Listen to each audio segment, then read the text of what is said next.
J'ai 10 minutes.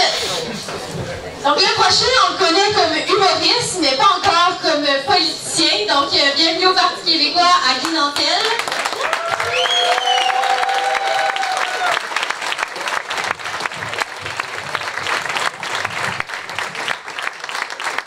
Merci beaucoup, merci de l'accueil, tout le monde. Merci à la présidente sortante et salutations aussi à mes 4 collègues dans cette course-là. C'est un honneur pour moi d'être ici. C'est mon premier discours à vie, même si ça fait 32 ans que je fais de l'humour. C'est plus stressant de faire de la politique parce que c'est tout nouveau pour moi. Mais je tiens quand même à me présenter parce que vous connaissez la figure publique, mais il y a beaucoup de gens qui disent oui, mais en politique, qu'est-ce que ce gars-là vaut, d'où il vient, qu'est-ce qu'il a fait avant. Alors, petit tour d'horizon rapide, je suis de Montréal, je suis un pur béton de Montréal, j'ai vécu toute ma vie dans cette ville-là et je viens de la culture populaire. Quand j'étais jeune, on a vécu dans les HLM les 16 premières années de ma vie, un père chauffeur de taxi, un seul salaire, on était 7 dans un 4,5 au début de ma vie. Donc, moi, je l'ai connu, la pauvreté, puis j'ai connu la vie populaire de Montréal et je suis très fier de l'avoir fait parce que ça m'a appris à connaître toutes sortes de monde à travers mon parcours. J'ai commencé comme ça, mais il fallait travailler jeune chez nous.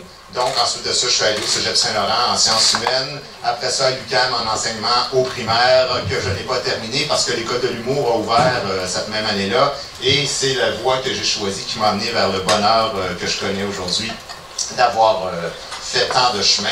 J'ai aussi participé à l'émission La course Destination Monde que j'ai gagnée en 93-94. Il y en a beaucoup qui étaient pas nés et qui connaissent peut-être même pas cette émission-là.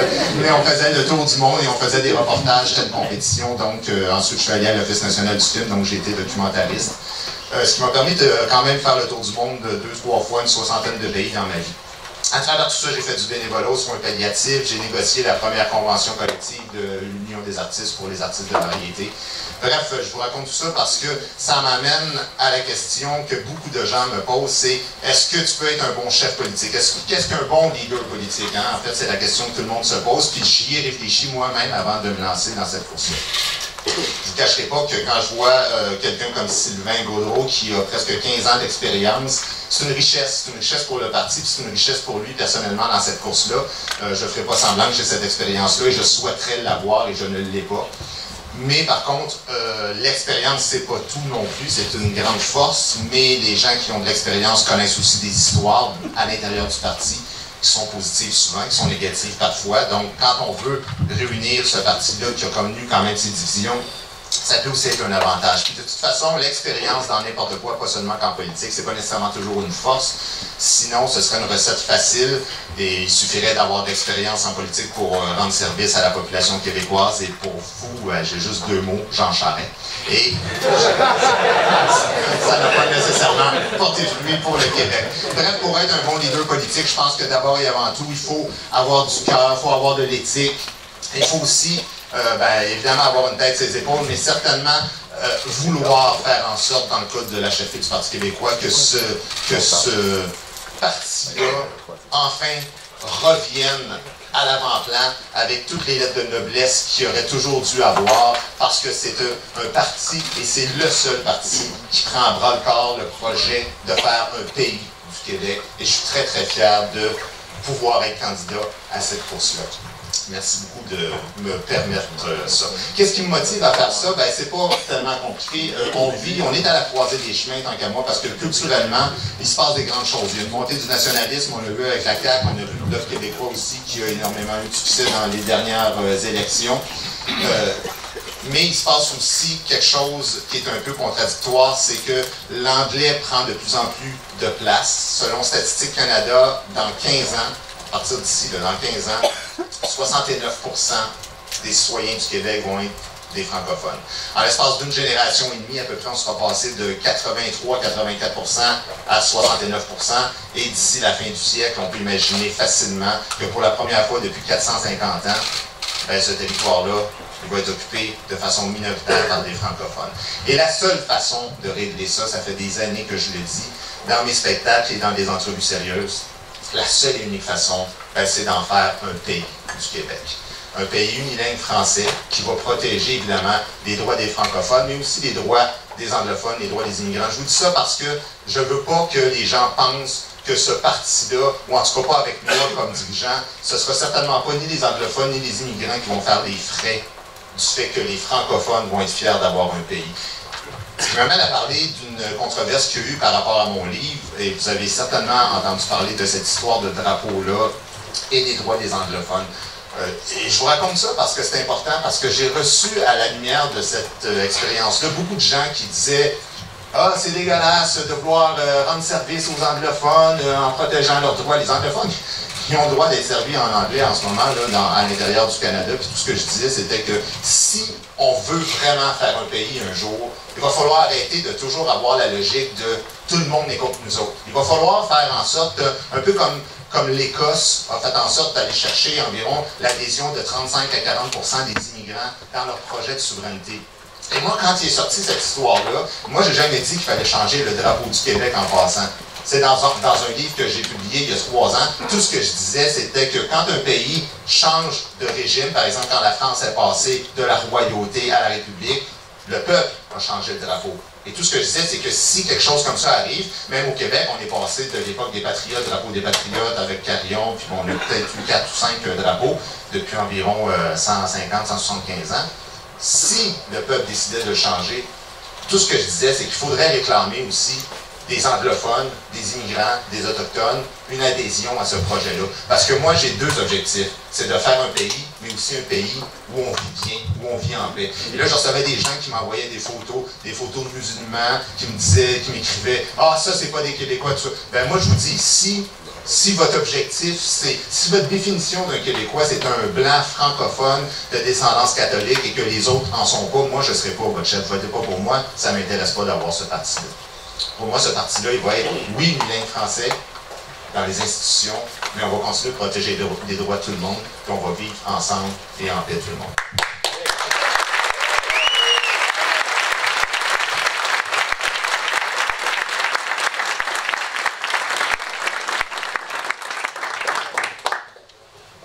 Je vais inévitablement faire un référendum dans la première moitié d'un premier mandat. C'est absolument pour moi hors de question de faire la démonstration au monde entier qu'on peut quand même fonctionner à l'intérieur du Canada. C'est pareil comme si quelqu'un vous vole 20% de votre salaire, vous pouvez quand même continuer à vivre, mais c'est pas comme ça qu'on s'épanouit, ni par rapport à nos droits économiques, ni par rapport à nos droits de citoyens.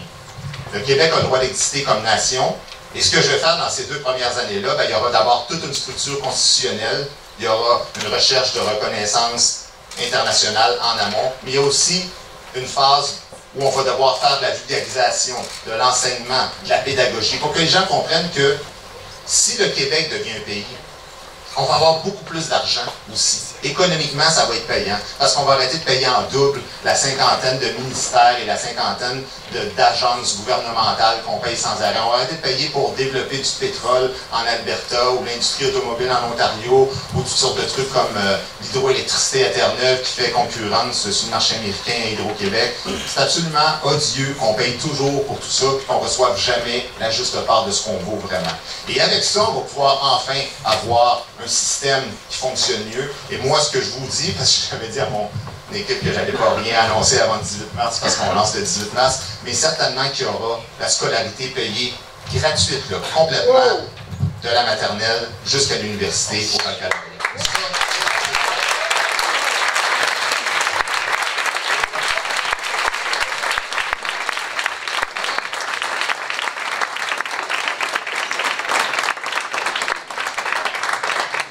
Qui était capable de s'ajuster, fait que on trouvera une manière, on trouvera d'autres choses pour le 18. Mais c'est important parce que le 18, on va l'annuler, c'est ça. C'est important de voir qu'on est capable de se payer des choses comme celle-là quand on devient un pays qui s'assume, et c'est une richesse, c'est un investissement pour tout le monde. Et évidemment, il y aura des avancées dans tous les domaines, comme probablement dans toutes les plateformes que vous allez lire.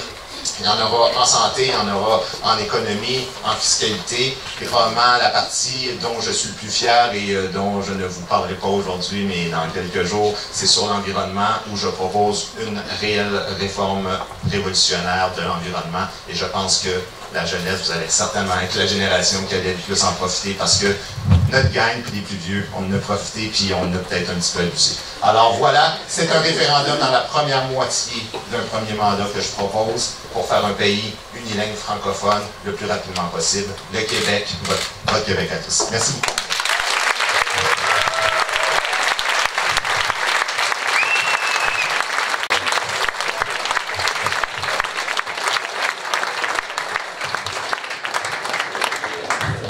Tu te souviens de mon prénom, j'espère. Alors, juste un instant.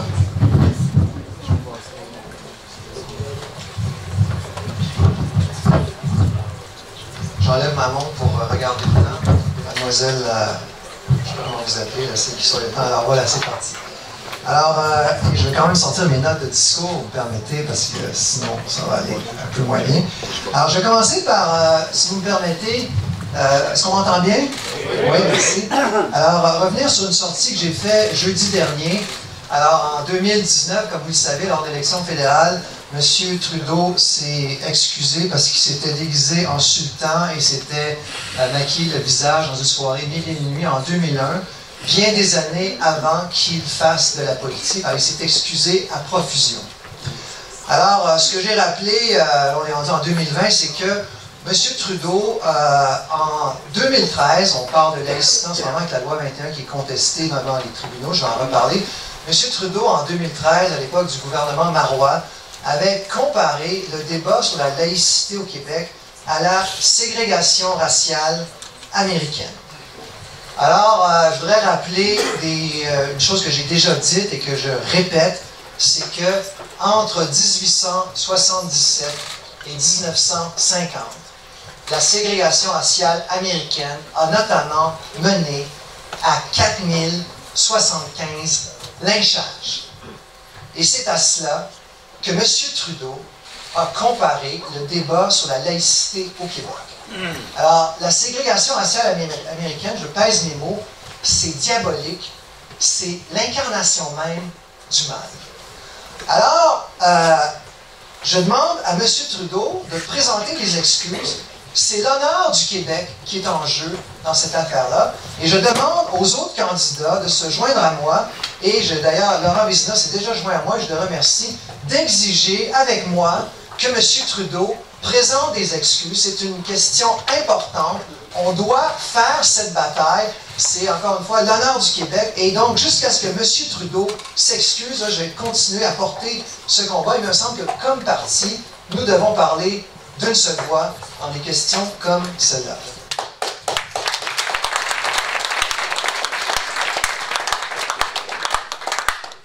Alors, comme vous le savez, l'an dernier, le Parti québécois a voté avec la CAQ pour l'adoption de la loi 21, qui est un geste d'affirmation extrêmement important pour nous comme collectivité, comme nation.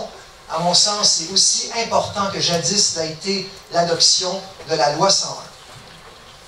Alors évidemment, les ennemis de la différence québécoise sont mobilisés. On les connaît. Il y a la English Montreal School Board, il y a la ville d'Ottawa, il y a la province du Manitoba, il y a la ville de Victoria, il y a évidemment les fédéraux, il y a le Conseil des musulmans canadiens, et bien d'autres organismes encore, la Lord Reading, la liste est très longue, de ceux qui ne tolèrent pas que le Québec s'affirme, ceux qui veulent que le Québec prenne son trou. Alors c'est une bataille fondamentale.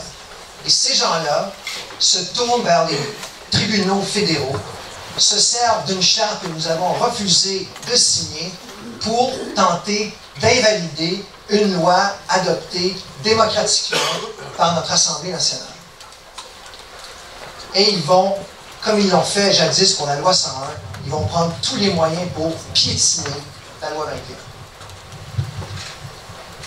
Si nous perdions cette bataille, ce serait une défaite humiliante, une défaite historique pour le Québec.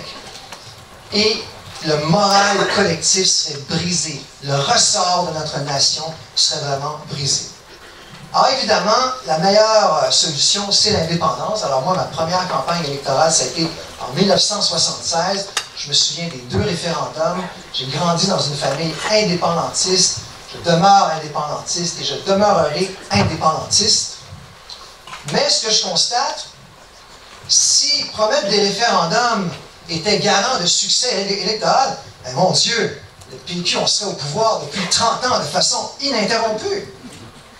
La réalité, c'est que la dernière fois qu'on a formé un gouvernement majoritaire, ça remonte à 1998. Donc, en ce moment, la ferveur, et je le déplore, je le regrette, mais je n'y peux rien, la ferveur, elle n'est pas là. Et il n'y aura pas de référendum dans un premier mandat, parce que si on promet, comme l'a fait André Boisclair en 2007, si on promet un référendum dans les 2 premières années du mandat, bien on va finir comme André Boisclair, on va passer de la 3e opposition et on va former la 2e opposition et on va se dire bravo, quelle belle victoire morale. On va se donner des tapes dans le dos, on va se serrer la main. Enfin, une victoire morale pour le Parti québécois. Et qu'est-ce qui va arriver? On va être dans l'opposition et nos adversaires vont profiter du fait que le Québec n'est pas, le Parti québécois n'est pas au pouvoir pour défendre le Québec. Et là, le rouleau compresseur fédéral va nous passer dessus. Et la loi 21 risque fort d'être invalidée par les tribunaux fédéraux si on n'est pas aux commandes pour défendre la nation. Alors, mon plan, il est extrêmement simple. Premier mandat, Constitution. 2e mandat, référendum. Bing bang. Donc, ce qu'on peut faire, c'est un plan réaliste. On peut forcer une négociation constitutionnelle avec le reste du Canada. Tout ce dont on a besoin pour faire cela, c'est d'une majorité à l'Assemblée nationale. Si nous formons un gouvernement majoritaire, si nous avons une majorité de députés à l'Assemblée nationale, on peut forcer les fédéraux, on peut forcer le reste du Canada, on peut forcer M. Trudeau à venir à la table de négociation et venir parler de la question du statut politique du Québec. On doit s'inspirer des patriotes irlandais. Il me reste combien de temps? 3 minutes 40. Bon, mais mon Dieu, ça va bien. Alors, je vais même prendre de l'eau dans ce cas-là. Je vais me permettre de poser un peu sec.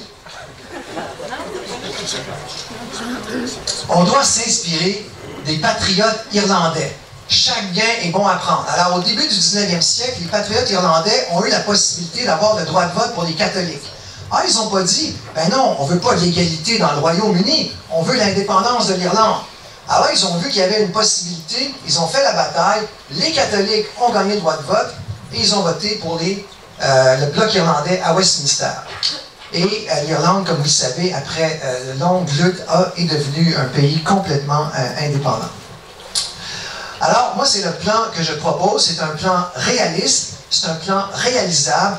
Tout ce dont nous avons besoin, comme je le disais, c'est d'une majorité à l'Assemblée nationale pour faire cette bataille. Et je suis convaincu que pour convaincre nos concitoyens de à nouveau s'intéresser à la question du référendum, d'à nouveau désirer l'indépendance, eh bien, c'est en faisant la bataille, en gagnant des pouvoirs, en tentant de gagner des pouvoirs, en défendant l'intérêt supérieur du Québec, que nous allons remettre le Québec en mouvement, que nous allons sortir de l'immobilisme, que nous pouvons être portés au pouvoir, faire la bataille et éventuellement remettre les voiles vers l'indépendance. Voilà. Merci beaucoup.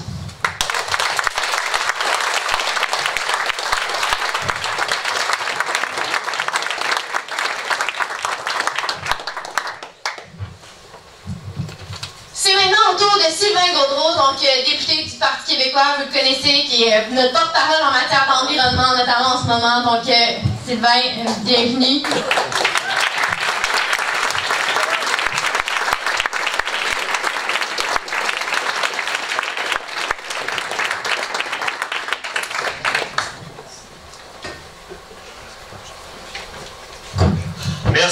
Merci Frédéric, merci à tous et à toutes, merci à l'exécutif sortant du Comité national des jeunes. Je veux également saluer tous les candidats à cette course à la chefferie, une course extrêmement importante dans l'histoire de notre parti. Vous savez, c'est à titre de militant que je me présente devant vous aujourd'hui. J'ai pris ma carte de membre du Parti québécois alors que j'étais étudiant au Cégep en 1987. Depuis ce temps, j'ai jamais cessé de militer, notamment comme membre de l'exécutif national du Comité des jeunes, comme vice-président contenu de 93 à 96.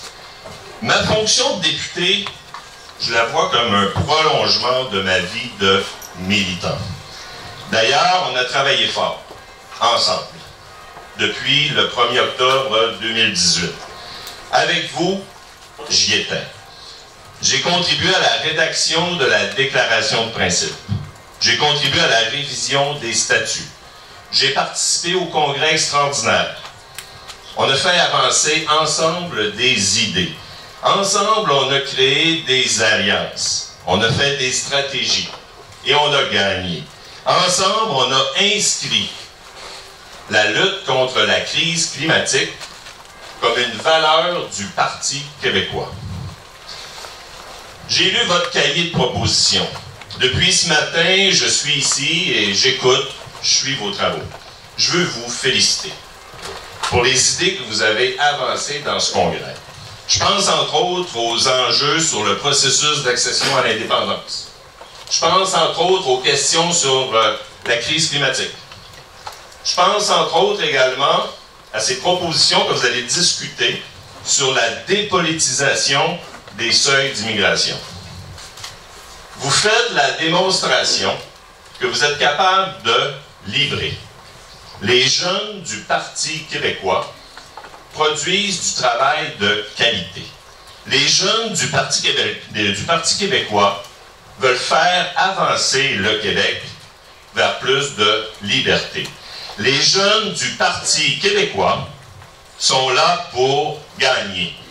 Comme vous, mon engagement premier en politique est l'indépendance. Je veux faire du Québec le premier pays vert à l'ONU. Pourquoi? Pour parler de notre propre voix sur la scène internationale. Pour qu'on puisse exporter notre savoir-faire. Pour qu'on puisse refuser des projets qui nuisent au Québec, comme GNL Québec. Mes amis, le Québec est un pays de gagnants. Est-ce qu'on peut le dire une fois pour toutes? Est-ce qu'enfin on peut aller le crier sur la scène internationale? Mon ambition, notre ambition, c'est que le Québec prenne toute sa place sur la scène internationale. Rien n'est plus emballant que d'avoir la chance unique, dans une vie, de construire un pays neuf, un pays qui va tenir un discours de solidarité et de fermeté quant au respect des droits humains sur la planète. Un pays de gagnants qui va exporter son savoir-faire et ses réussites en énergie renouvelable, en innovation technologique, en politique sociale, des politiques sociales qui ont marqué le monde pour atteindre l'égalité entre les hommes et les femmes. Je veux construire ce pays avec vous. Pas contre les autres.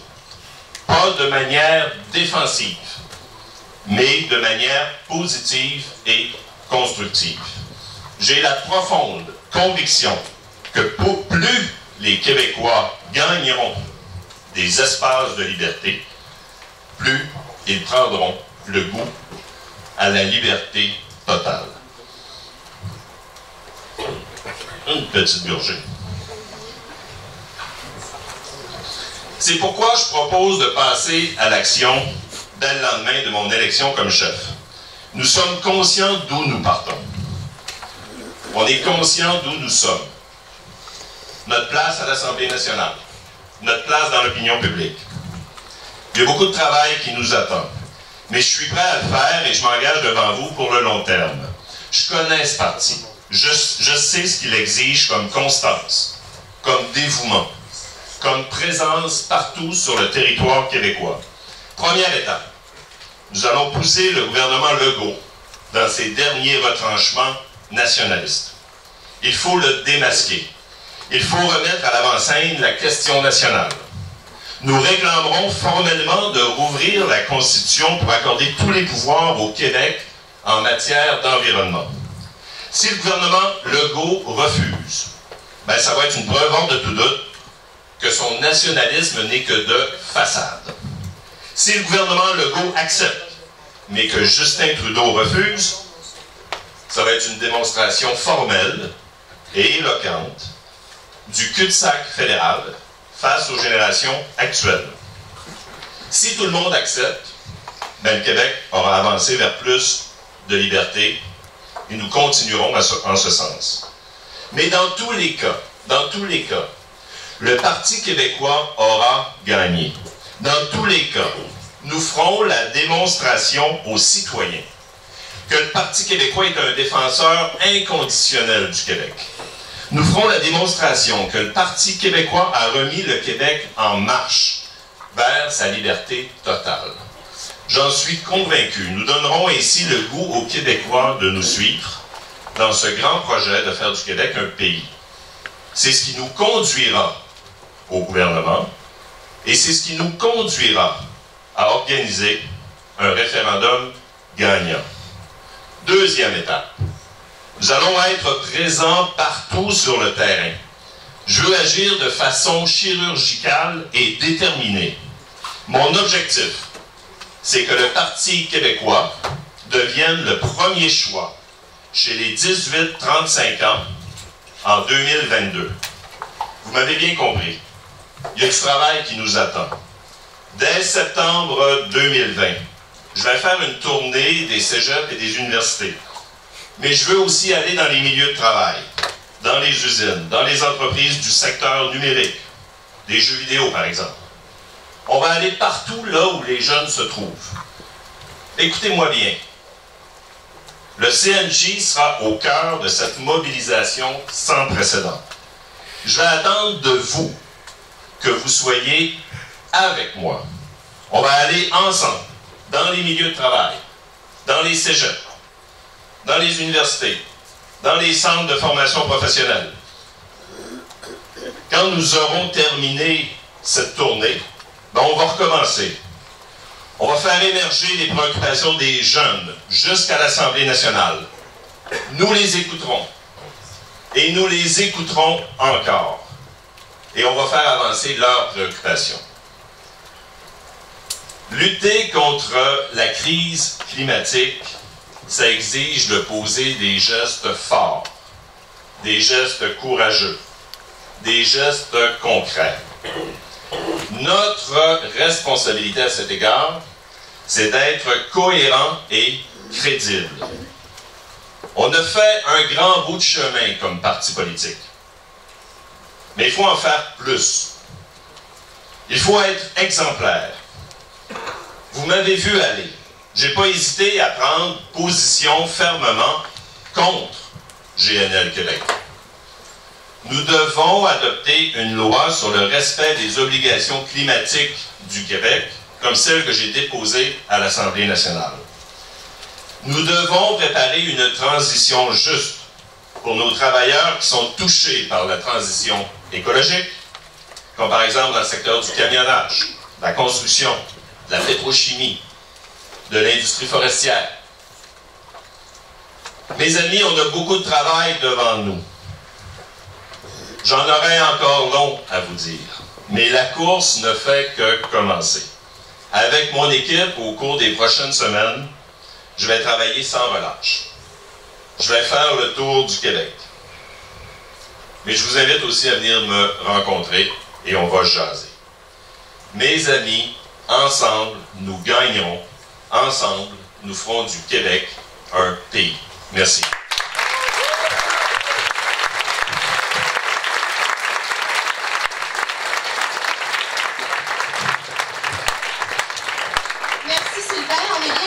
Savoir que tu veux faire de parler aux jeunes, d'impliquer le CNJ une priorité. Donc, merci pour ça.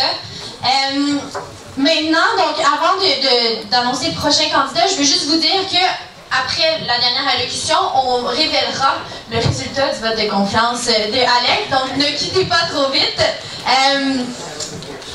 Puis, sans plus attendre, donc, je présente l'avocat, Paul Saint-Pierre Plamondon, qui était aussi porteur du rapport Maudit repensé de Pépi. Donc, Paul, bienvenue.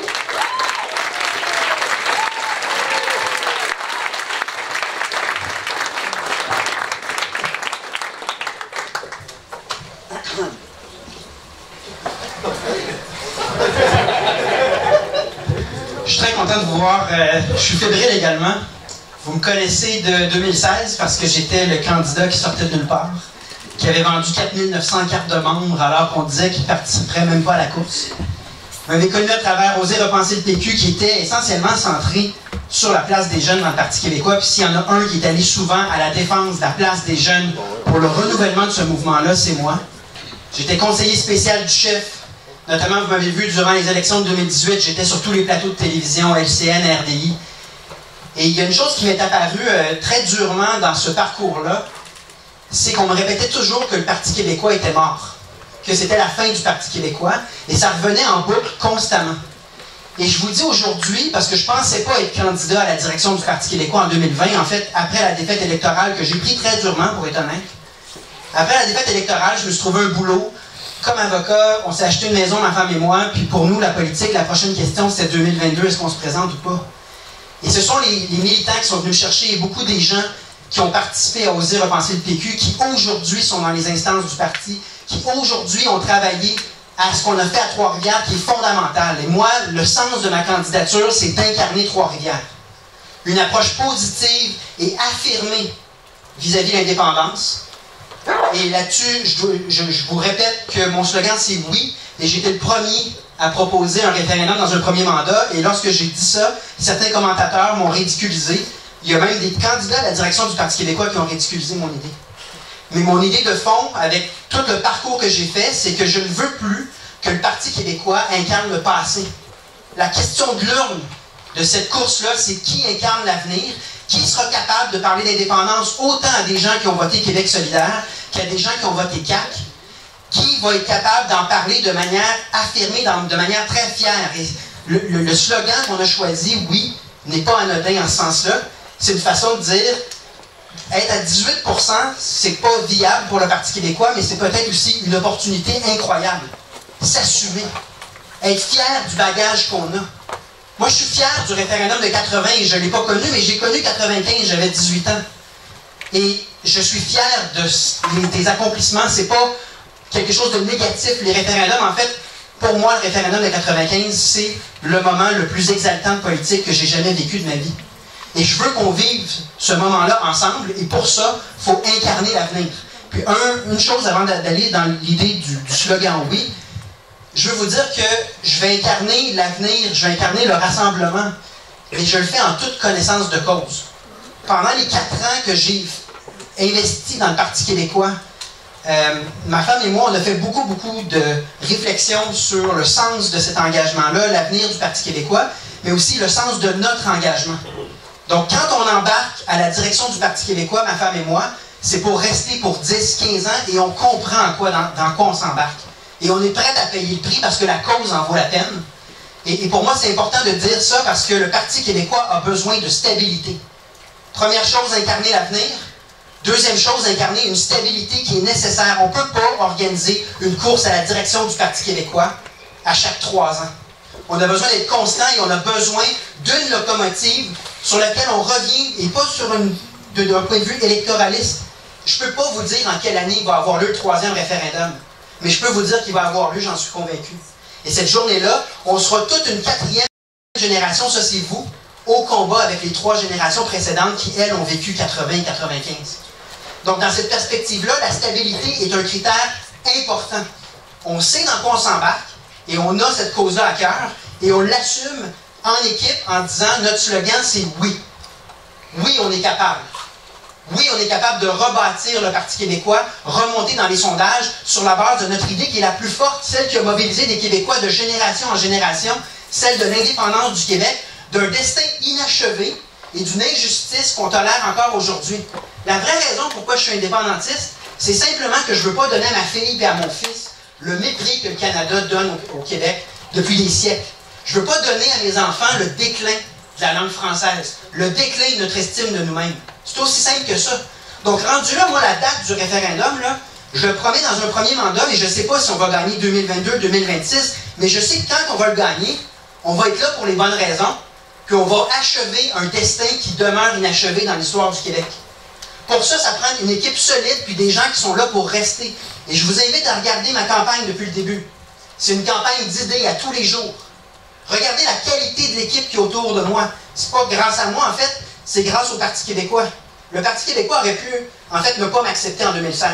Puis il m'a pris, on m'a même nommé révélation de l'année, puis ensuite conseiller spécial et tout. Mais il y a des gens qui, dans Oser repenser le PQ, ont demeuré, puis aujourd'hui sont un peu partout dans les instances. Et cette équipe-là qui se forme autour de ma campagne, regardez-la comme il faut, parce que c'est ça l'avenir du Parti québécois. C'est des gens dans leur vingtaine, dans leur trentaine, quarantaine, mais qui sont là pour 20, 30 ans et qui attendent ce troisième référendum, qui attendent notre rendez-vous avec l'histoire. Et il va venir ce rendez-vous-là. C'est ça le sens de mon engagement. Et c'est pour ça que je mène une campagne d'idées où le oui revient tout le temps. Donc la première sortie portait sur le fait qu'on allait faire un référendum dans un premier mandat. On allait désormais s'assumer et en parler à chaque entrevue possible et inimaginable. Suivez-moi dans les entrevues radio et télé. J'en parle avec succès parce que les gens, justement, sont curieux de la faisabilité de promettre un référendum dans un premier mandat. Là-dessus, Jacques Parizeau vous répondrait, c'est la seule façon de mobiliser pour l'indépendance. Ensuite, j'ai parlé d'économie. Je suis détenteur d'un MBA de l'Université d'Oxford. J'ai géré des entreprises de plusieurs millions de dollars de chiffre d'affaires. Je peux parler d'économie avec beaucoup d'aisance. J'étais même chroniqueur à RDI Économie puis dans le Journal des Affaires. Mais c'est important de parler de la viabilité de notre projet parce qu'on va être plus riche dans un Québec souverain. C'est juste une question de fait. J'ai parlé d'environnement. J'ai fait une sortie notamment sur le fait qu'on devait attirer l'attention davantage sur la qualité du programme du Parti québécois. Moi, le programme de l'élection de 2018 en environnement, j'en suis très fier. Mais je ne comprends pas que lorsqu'on parle d'environnement dans les médias, ce soit Québec solidaire qui soit invité tout le temps.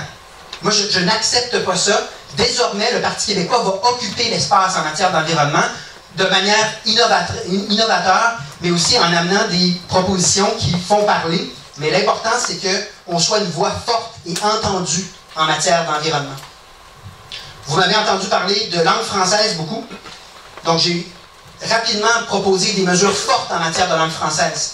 Elles sont tellement nombreuses que là, je ne veux pas, en 10 minutes, je n'ai pas le temps, mais vous allez voir, c'est des mesures qui ont été réfléchies, elles sont de qualité et elles vont faire une différence. J'ai parlé des nations autochtones déjà, en disant un Québec indépendant va négocier de nation à nation et on va tout de suite, une fois arrivé au pouvoir, préparer ces négociations-là. J'ai parlé toute la semaine du droit des femmes. Une proposition par jour. Je sais que les gens ont juste retenu le mot porno, là. Dans les faits, j'ai parlé des familicides puis des féminicides. Une réalité qui est complètement inacceptable pour laquelle on a une responsabilité. J'ai parlé de la pornographie parce que ça amène la déshumanisation des rapports. Puis parce qu'on a une responsabilité dans l'éducation de nos jeunes, puis des moins jeunes aussi sur le rôle que peut avoir la porno dans nos vies. J'ai parlé d'équité salariale, j'ai parlé du Grand Prix, j'ai fait plusieurs propositions fortes pour le droit des femmes. Mais je vous parle de toutes ces propositions-là essentiellement pour vous dire, je mène déjà, et je vais mener tout le long de cette campagne-là une campagne d'idées. Et c'est comme ça qu'on va ramener des gens au Parti québécois, c'est comme ça qu'on va rebâtir le parti, mais tout le temps en insistant sur notre idée principale. Chacun des sujets que je viens de vous décliner, il y a l'intérêt d'avoir notre propre pays dans la sortie, et c'est comme ça qu'on ouvre les horizons, c'est comme ça qu'on additionne. Donc je termine là-dessus. On a beaucoup de temps, là. On va se parler d'idées pendant 3 mois. Mais la question va demeurer la même. La question de l'urne, c'est qui peut rebâtir le Parti québécois, qui incarne l'avenir du PQ. C'est juste ça la question, parce qu'on était tous d'accord sur le programme en 2018, c'est il y a seulement 2 ans. Cet enjeu-là, il est fondamental, il se décline de plusieurs manières. Qui est capable de parler autant à un jeune environnementaliste qui a voté QS qu'à un caquiste qui est en fait un indépendantiste mais qui voulait se débarrasser des libéraux? Qui est capable d'assumer avec assez d'aplomb le sujet d'indépendance pour que les gens aient le goût d'embarquer, pour que les gens se déclarent officiellement indépendantistes? Moi, je vous dis, ça fait 4 ans que je travaille à la compréhension du Parti québécois, ça fait 4 ans que je travaille à son renouvellement. Je ne pensais pas être candidat, ce sont des présidents de circonscription puis des jeunes dans le parti qui m'ont demandé de me présenter. On a décidé de le faire ensemble, qu'on est là pour rester, on est là pour rebâtir jusqu'à temps qu'on réussisse notre objectif, et il aura lieu ce moment-là. Donc préparez-vous. Nous allons vivre ensemble un jour un 3e référendum. Donc aussi bien commencer à bâtir ce moment-là en étant décomplexé, fier de ce qu'on a présenté. Et c'est ce que je vais faire une fois chef du Parti québécois. Merci beaucoup.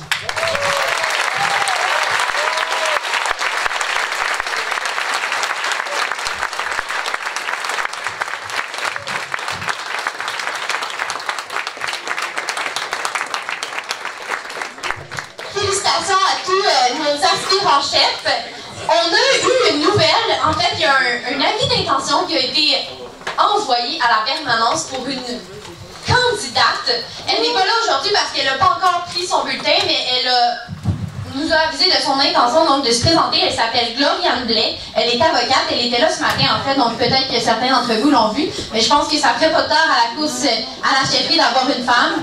Yeah. Donc, on la rencontre peut-être très bientôt.